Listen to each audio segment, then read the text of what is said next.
Now there was 9 items taken out on December 30th, and if you can go to your notes there, the first was a Defiant silver flashlight, four medical style gloves, a white Arizona Jean Company large T-shirt, a champion with a Washington Cougars, a large black sweatshirt, a pair of black and white size 13 Nike shoes, a pair of black Under Armour socks, Under Armour black large shorts, Under Armour black boxers large, and one buckle swab of Brian Koberger's cheek, inside the cheek, and Right. that's how they collected the DNA from Brian Koberger. Yeah, I think that surprised a lot of people that they would expect that you go to this gentleman's house in Pennsylvania and arrest him. You followed him on a trek of 1,200 miles. He's suspected of killing 4 people. They're doing, a search of his home, his temporary home in Washington on the campus, and they didn't seem to grab a lot of material there. And here you are at his actual residence, full-time residence, permanent residence, if you will, in Pennsylvania. You would imagine they would have taken every, like the Grinch, they would have taken everything out of his room, his toothbrush, socks, old yearbooks, everything, just put into a big bag and just truck and just haul it away. But you and I have talked about this before we went on the air. They're looking for very specific items.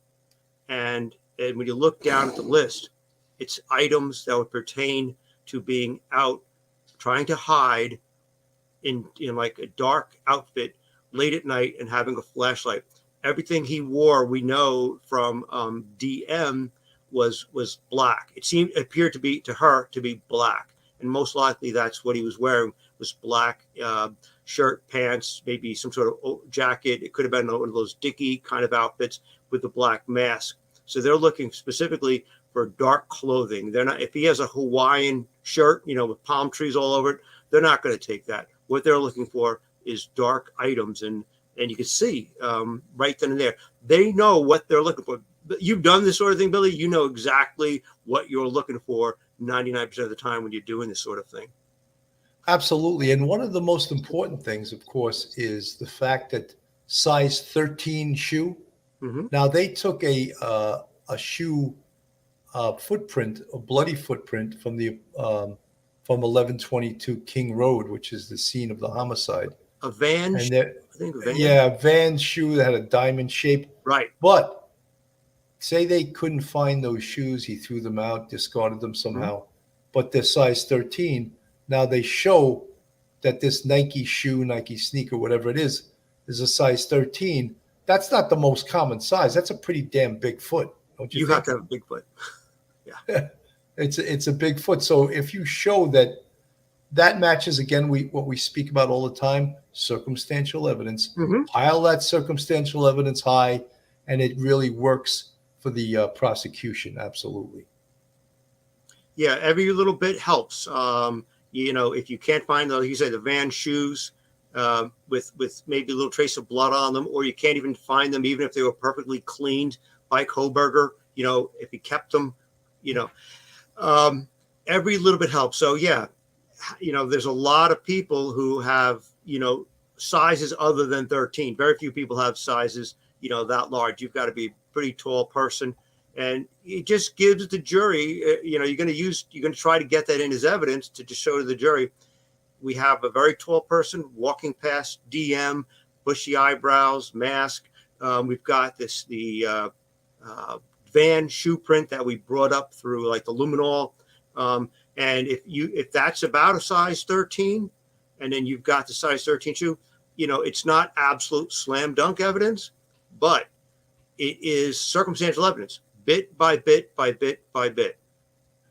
Mike, with the whole identification from DM, seeing this male walk by with a mask on, mm-hmm. She identified him as tall. Well, mm-hmm. She said 5'10", thin, an athletic build, not muscular. Right. Now, I taught when I was on the police department, besides my duties in Manhattan North Homicide, I would teach at the criminal investigation course, and I taught identification procedure. And that was lineup, show ups, and how to get someone identified. And one of the things I would always teach the detectives was, especially in lineups, it was okay in a lineup. We see that, TV has sort of owned the lineups. They teach the public this is how lineups are done, and they're always wrong, But in the NYPD procedure, if a victim couldn't identify a suspect in a lineup, we would ask them, would it help if they one by one walked up to the window? And you got to realize it's one-way glass.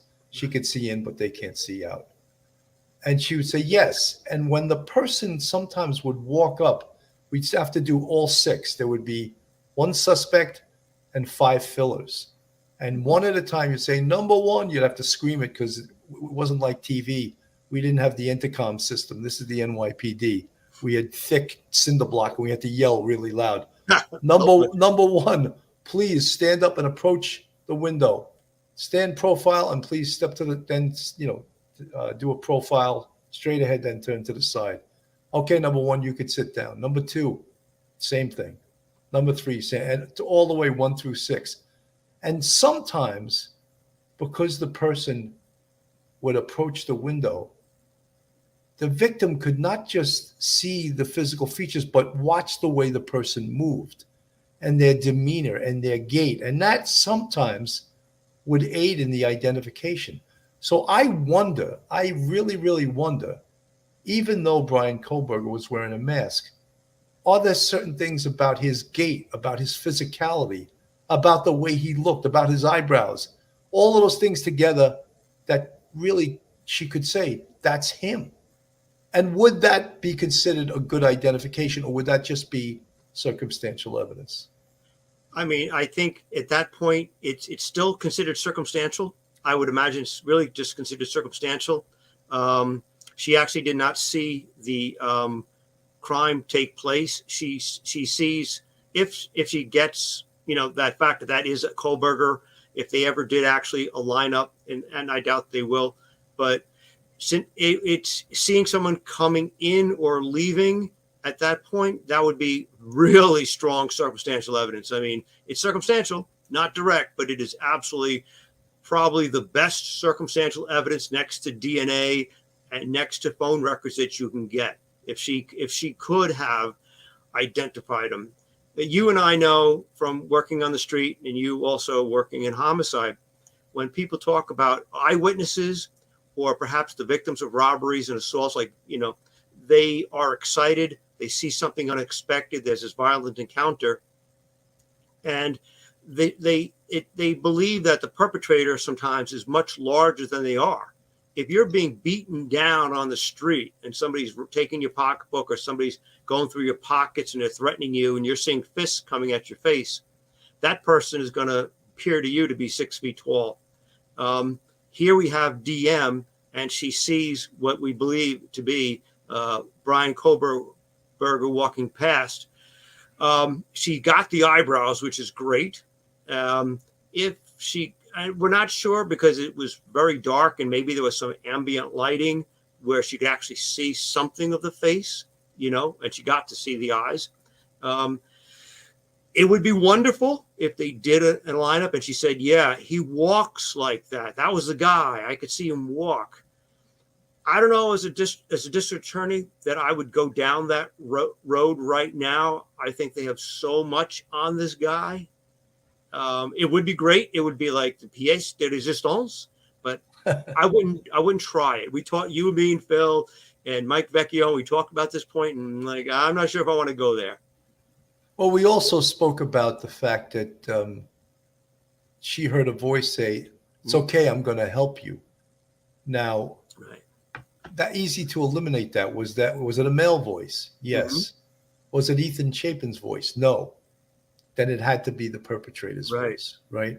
So we spoke about even doing a voice lineup, but we felt that that's such a risky thing to do, because if she cannot ID the voice, or she mis-IDs the voice, that is really strong evidence for the perpetrator. Nail in the coffin for Kohlberger,